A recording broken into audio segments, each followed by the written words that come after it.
Good evening दोस्तों। आज हम लोग हाइबर विद से अमोनिया के निर्माण को पढ़ेंगे।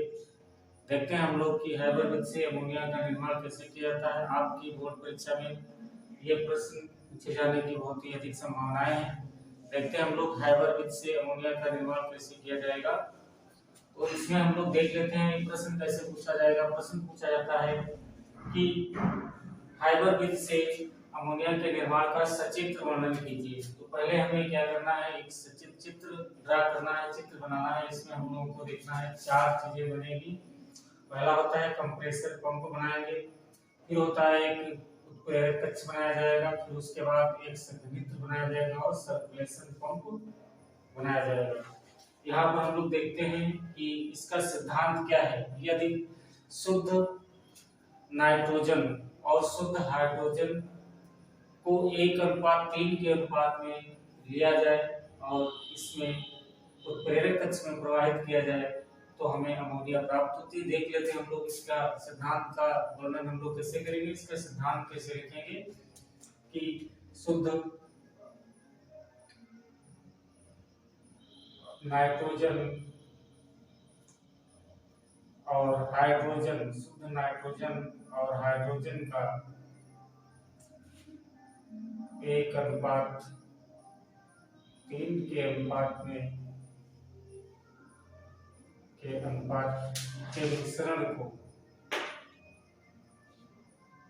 के मिश्रण से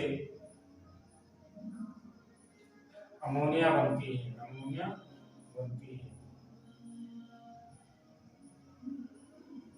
ये हम लोग सिद्धांत में लिखेंगे और देखते हैं इसका रिएक्शन भी दे देंगे। तो यहाँ पर हमें लेना है एक N2, तो एक हम लोग N2 ले लेंगे और 3H2 लेंगे, 3H2। तो यहाँ से हमें 2NH3 यानी कि अमोनिया प्राप्त हो जाएगी। 2NH3 यहाँ पर हमारे पास 2 N है, 3H2 यानी कि हाइड्रोजन 6 है, तो यहाँ पर 3 नीचे 6 हाइड्रोजन है। अमोनिया के 2 अणु यहाँ पर बनते हैं। ये जो होती है, ये क्रिया जो होती है उत्क्रमणीय क्रिया होती है, इसलिए यहाँ पर लासा-तेले का नियम लगता है। क्योंकि लासा-तेले का नियम क्या होता है, आयतन यहाँ पर कम हो जाता है और आयतन के कम हो जाने के कारण यहाँ पर लासा-तेले का नियम लगता है। लासा-तेले का नियम क्या होता है कि कम दाब पर और अत्यधिक दाब पर इसके आयतन को बराबर किया जा सकता है। और यहाँ पर ध्यान रखना है कि यहाँ पर हम लोग लिख देंगे, यह एक उत्क्रमणीय क्रिया है, यह एक उत्क्रमणीय अभिक्रिया है।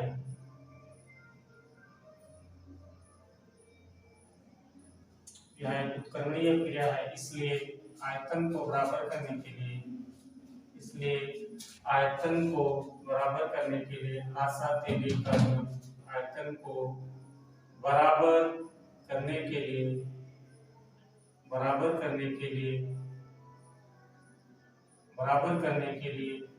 लासा-तेले का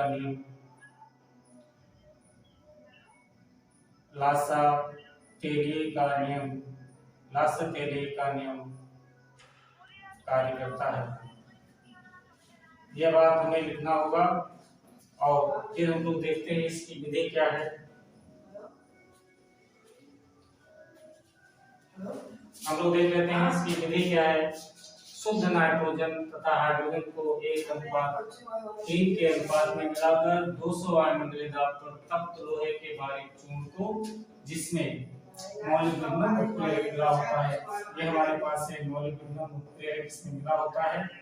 और इसमें हम लोग 500 डिग्री सेंटीग्रेड ताप पर इसको जब गर्म करते हैं तो इसमें से 10 से 15% अमोनिया इस संघनित्र में प्राप्त हो जाती है। यहाँ पर 10 से 15% अमोनिया प्राप्त हो जाती है, जिसे संघनित्र में प्रवाहित कर लेते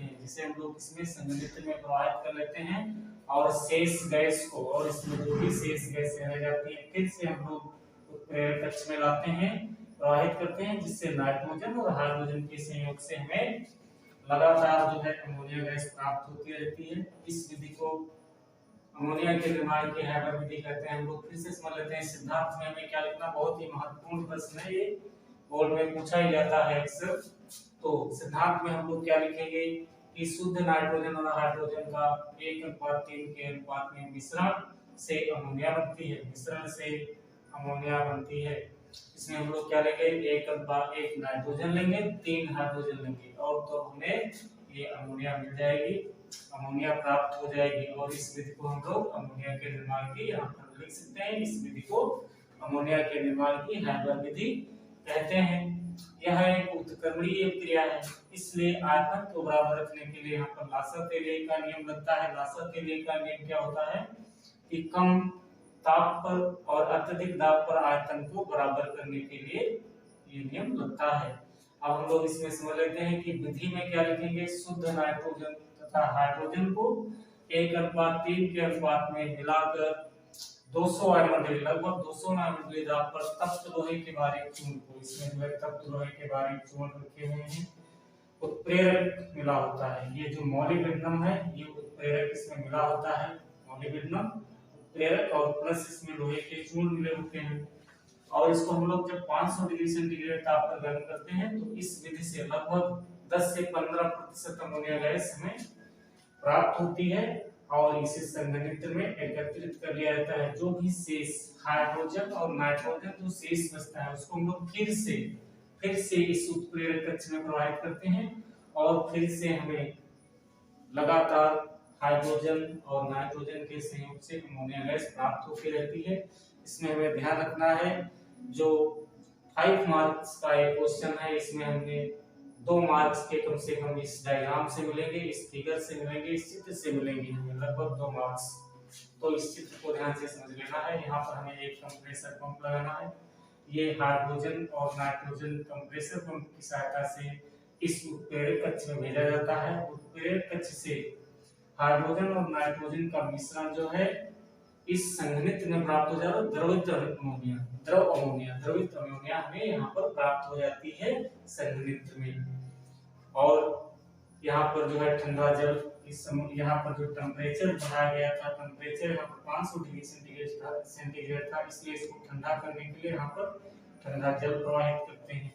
ये सारी बातें हमें बोर्ड में लिखनी है। हमने इसको बहुत ही छोटे शब्दों में, कम शब्द में, सटीक शब्दों में समझाने की कोशिश की है।